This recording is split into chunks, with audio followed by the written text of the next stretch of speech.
Welcome to the St. James Good News Network.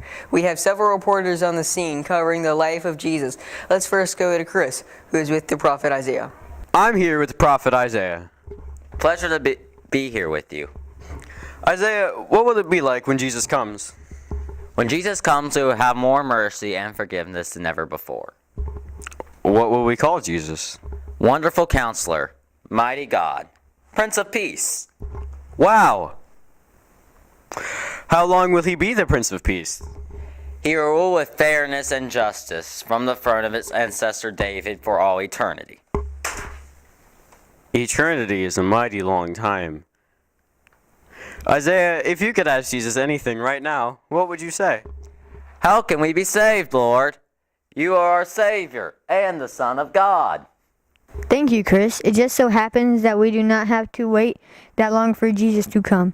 We have just heard that he is at a wedding in Cana. Let's go to Cora, who was with an eyewitness.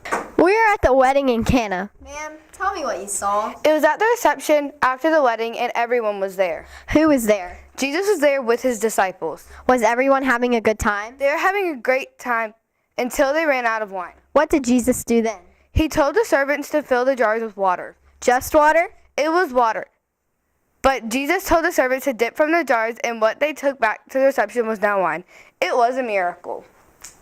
We are now receiving word that there are miracles happening all over. Let's get a chat. What have you found out about all of these events? We're getting word that more miracles are happening all over. The blind can now see and the lame can walk. Sir, what did you see today? I saw him raise Lazarus from the dead. Are you sure he wasn't just sleeping? No, Lazarus had been dead for 4 days. Was Jesus with him? No, Jesus and his disciples have left Judah. They walked back to Bethany. We heard that Martha said that Lazarus would not have died if Jesus had been there the whole time. Jesus told her, "Your brother will rise again. I am the way and the life. Anyone who believes in me will live even after dying." Then Jesus went to the tomb and told the people to roll the stone aside. They opened the tomb after Lazarus had been there 4 days. I bet the smell was terrible. Well, I don't know about that, but I heard Jesus shout, "Lazarus, come out," and Lazarus walked out of the tomb. Wow, what a miracle.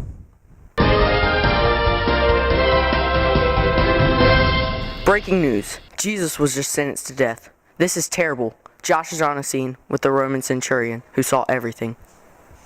Thanks. I'm standing here with a Roman centurion who saw Jesus die. Centurion? Just call me Brutus. What was it like when Jesus died? Jesus called out, my God, why have you forsaken me?" Then it got scary. It got dark, rocks were splitting, the earth was shaking, people were rising from the dead and going into the holy city. Wow, what did you do? I put my head in my hands and I cried, "Surely this was a righteous man." Did you see or hear anything else? I heard one of the prisoners say, "We are being justly punished, but this man has done nothing wrong." Thank you, Bruce. Now back to you. St. James News Network will now fast forward to the year 2018. Let's find out how people are following Jesus today. Our reporters are covering all services. My name is Cora Carpenter. I'm from the St. James News Network, and I'm here at the 9 o'clock service with Travis. Travis, do you know how long you've been a part of this church? For about 5 years. Do you do anything other at this church? I was a part of confirmation in 6th grade, and now I am a part of youth group. What do you think you're going to get out of the service today? I don't know. What do you think you're going to get out of the service today?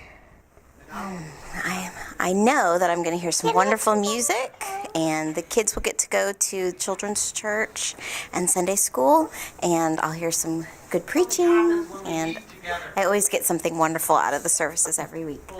What do you think you're going to get out of this service? Well, I am looking to be moved by the message and to receive guidance for the things I will do ahead in the week, and to have some time for meditation and prayer, and to thank God for the blessings that He has given me this week. What do you think you're going to get out of the service? Sense of peace and renewal. That's my hope. What do you think you're going to get out of the service today?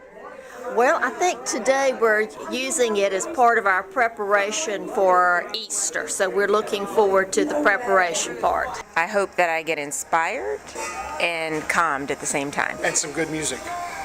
I always receive a blessing from this service, whether I go to this service or whether I go to the traditional service.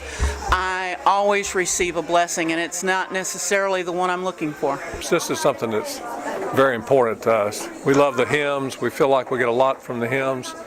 We are very happy that we have all 4 services. Thank you. Back to you. We're ending our program today with the segment we're calling James Walking. James, what question do you have for the St. James members today? Hi, I'm James. Welcome to James Walking. How long have you been a part of this church? I would say about 4 years now, James. Name all the ministries that you can.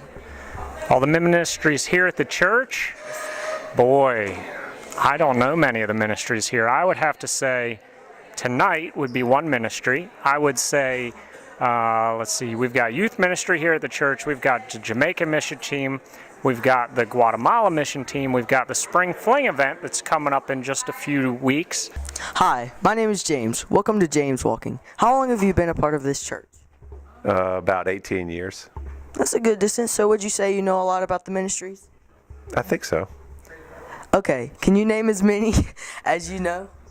As many as I know? Okay. United Methodist Men, United Methodist Women, C4C, all the circles of United Methodist Women, all the living water classes. How long have you been a part of this church? I've played at St. James for 50 years. That's an impressive stat. Can you name as many ministries as you can? Ministries like choir, prayer groups, I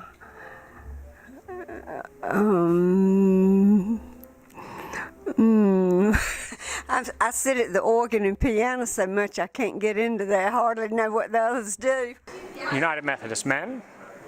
We've got prayer shawls. The variety of ministries that work with people who are need hospital care or that have been homebound. So would you say you know a lot about the ministries? I think so, yes. Can you name as many as you can? I believe there is the pea-knuckle ministry. There is the pecan-picking ministry. We have the frog-catching ministry. We have the cannibal ministry. That's my favorite. Yes, we call it communion. There's the wildlife ministry that most people think it has to do with animals outside. It really has to do with us coming together to pray for our youth who are in the youth program. And there's the ministries we have with Walcoats and after school and preschool and... Well, there's stewardship, there's condolence, there's missions, there's education, there's the C4C, there's food pantry, there's UMW and UMM, and can I go on? I'm going to stop there. How many was that? Were you counting? Nope. Thank you, though. Okay.